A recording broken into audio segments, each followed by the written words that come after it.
कौन सा दल बाजी मारेगा ये कहना अभी संभव नहीं है। अनिश्चितता की दौर से राजनीति गुजर रही है बूंदी जिले में। जो यहाँ परिपाटी रही है 5 साल में, हर बार उससे उत्साह बरकरार है। दोनों दलों में भीतरघात की स्थिति बराबर सी है। मरुधरा के चुनावी रण में चौसर बिछने के साथ ही शय और मात का खेल भी शुरू हो चुका है। 2018 के महारण में कांग्रेस का सिक्का चलने के साथ ही राजस्थान का रिवाज भी कायम रहा और बीजेपी को सत्ता से बाहर का रास्ता देखने को मिला। जहां 2023 में बीजेपी बाजी मारने की बातें कर रही है तो कांग्रेस फिर से कमबैक के मूड में है।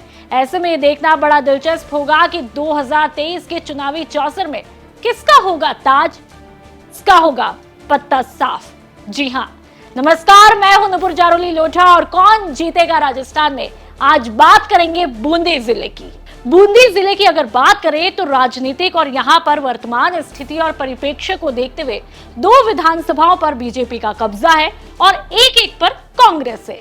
राजस्थान के बूंदी जिले में कुल 3 विधानसभा है, जिनमें बूंदी विधानसभा, केशवरायपाटन विधानसभा और हिंडौली विधानसभा शामिल है। अब चलिए बूंदी जिले की विधानसभा सीटों पर बात कर लेते हैं। बूंदी विधानसभा में भाजपा से अशोक डोगरा विधायक है।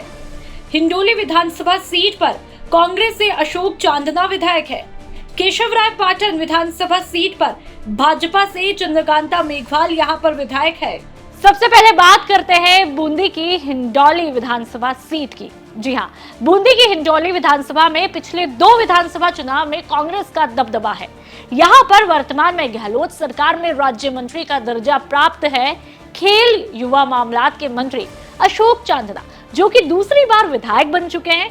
2 बार हिंडौली विधानसभा में कांग्रेस ने अपना दबदबा यहाँ पर कायम कर रखा है और इससे पहले आवादुनी टोंक जिले से आने वाले पूर्व कृषि मंत्री यानी कि प्रभुलाल सैनी यहां से विधायक रह चुके हैं। कभी पायलट के साथ रहने वाले चांदना अब गहलोत के साथ है। हालांकि वो गहलोत के बेटे और आरसीए अध्यक्ष वैभव गहलोत को भी घेर चुके हैं। अब उनकी भविष्य की राजनीति क्या कुछ होगी ये देखना बड़ा दिलचस्प होगा। कांग्रेस की संभावनाएं पिछले चुनाव के मुकाबले इस बार आंतरिक कलह की वजह से कम नजर आ रही है। आंतरिक कलह से भाजपा भी जूझ रही है। ऐसे जूझने में तो भाजपा में गुटबाजी बहुत ज़बरदस्त है। 2-2, 3-3 गुट बने हुए हैं। कई लोग टिकट की दावेदारी कर रहे हैं। दोनों दलों में कौन भाजपा का प्रत्याशी होगा ये कहना अभी संभव नहीं है। ऐसी स्थिति में बूंदी विधानसभा क्षेत्र से कौन जीतेगा ये कहना अभी जल्दबाजी होगा। पाटन विधानसभा क्षेत्र का भी यही हाल है, कम से कम वो हिंडौली विधानसभा क्षेत्र का भी यही हाल है। पाटन विधानसभा क्षेत्र में गत बार भीतरघात की वजह से कांग्रेस प्रत्याशी को हार का सामना करना पड़ा था। जिस व्यक्ति ने कांग्रेस प्रत्याशी को हराया था गत विधानसभा चुनाव में के पाटन क्षेत्र से, वो प्रत्याशी उस प्रत्याशी को उस समय कांग्रेस ने पार्टी से बाहर निकाल दिया था। अब वापस उसको कांग्रेस ने अपनी पार्टी में ले लिया है। तो उस प्रत्याशी की ज़बरदस्त परफॉर्मेंस है प्रेजेंट में। हो सकता है वही टिकट का दावे उसको टिकट मिल जावे। तो अगर उसको टिकट मिलता है तो जो गत विधानसभा चुनाव में कांग्रेस का पराजित प्रत्याशी था वो उसका काम लगाएगा, वो भीतरघात करेगा। ऐसी स्थिति में कांग्रेस के पाटन क्षेत्र में देखा जाए एकजुट होकर कांग्रेस के पाटन में लड़े तो के पाटन में कांग्रेस को कोई हरा नहीं सकता। और चलिए बात बूंदी विधानसभा सीट की कर लेते हैं। बूंदी विधानसभा में पिछले 15 सालों से विधायक अशोक डोगरा यानी कि 3 बार विधानसभा चुनाव जीतकर यहां पर बीजेपी का परचम लहरा रहे हैं। तो वहीं इससे पहले की अगर हम बात करें तो विधायक अशोक डोगरा से पहले ममता शर्मा यहां से विधायक रही है, जो कि वर्तमान में कांग्रेस को छोड़ करके बीजेपी का पिछले विधानसभा चुनाव में दामन थाम चुकी है। अब बूंदी जिले के मुख्य मुद्दे क्या कुछ है वो बता देते हैं। पहला, पर्यटन को बढ़ावा देना। दूसरा, बूंदी शहर में सड़कों का नवीनीकरण। तीसरा, रामगढ़ अभयारण्य में विकास, रोजगार, प्राचीन संपदा का संरक्षण करना। चौथा, केशवरायपाटन विधानसभा में शुगर मिल शुरू करना। पांचवा, नए उद्योगों में स्थानीय लोगों को रोजगार के मौके दिलाना। छठा, हिंडौली में विकास के मुद्दे सहित रोजगार के मौके मुख्य मुद्दे हैं। हिंडौली में गुर्जर और माली समान है। यदि बीजेपी से प्रभुलाल सैनी जो यहाँ से पहले जीत चुके हैं हिंडोली विधानसभा से, उनको भाजपा से टिकट मिल जाता है तो अशोक चांदना के जो विकास कार्य हैं उनको वो कड़ी टक्कर दे सकते हैं। और इसमें कहने का उन्होंने प्रभुलाल सैनी में चुनाव लड़ने की क्षमता भी है।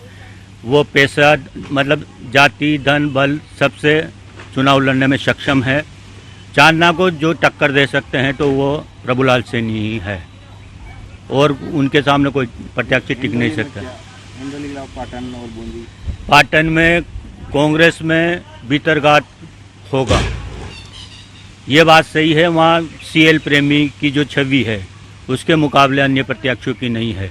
पर यदि कांग्रेस नए चेहरे को टिकट देती है, युवा कांग्रेस के पूर्व जिलाध्यक्ष संजय तंबोली भी इस दौड़ में हैं, यदि उनको टिकट मिलता है तो वो भी धन बल में पीछे नहीं है, उनका व्यवहार है सभी की कुछ है, मतलब कार्यकर्ताओं में भी एक उस गुटबाजी से परे हो जाएगी वहाँ पे कांग्रेस।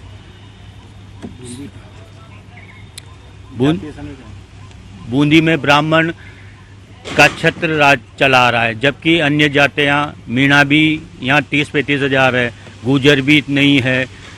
पर शुरू से जो छाप लगी हुई है, इस बार यदि कोई दूसरी जाति का प्रत्याशी खड़ा होता है तो वो भी जीत सकता है। बूंदी जिले की किशनराय विधानसभा सीट की बात करें तो पिछले 2 विधानसभा चुनावों में यहां पर बीजेपी का कब्जा है, जहां पर पिछले 2013 में विधानसभा चुनाव से पहले कैबिनेट मंत्री बाबूलाल वर्मा चुनाव जीतकर कैबिनेट में मंत्री पद की भागीदारी निभा चुके हैं। तो वहीं वर्तमान परिप्रेक्ष्य की अगर हम बात कर ले तो वर्तमान में रामगंज मंडी से आने वाली चंद्रकांता मेघवाल केशवरायपाटन से बीजेपी विधायक है। कहा जा सकता है कि बूंदी केशवरायपाटन में 2 विधानसभा चुनाव में बीजेपी ने अपना कब्जा जमा रखा है।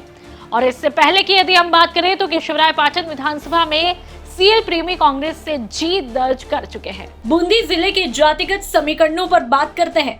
पहला, बूंदी विधानसभा में सबसे ज्यादा ब्राह्मणों का दबदबा देखने को मिलता है। इस विधानसभा में मुख्य रूप से ब्राह्मण, मीणा, गुज्जर, यादव, राजपूत, मुस्लिम, सिख, जैन, सिंधी देखने को मिलते हैं।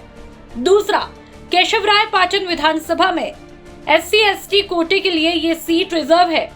यहाँ पर सबसे ज्यादा बैरवा, मेघवाल, राजपूत, ब्राह्मण, मुस्लिम, गोस्वामी, जोगी जाति के लोगों का दबदबा है।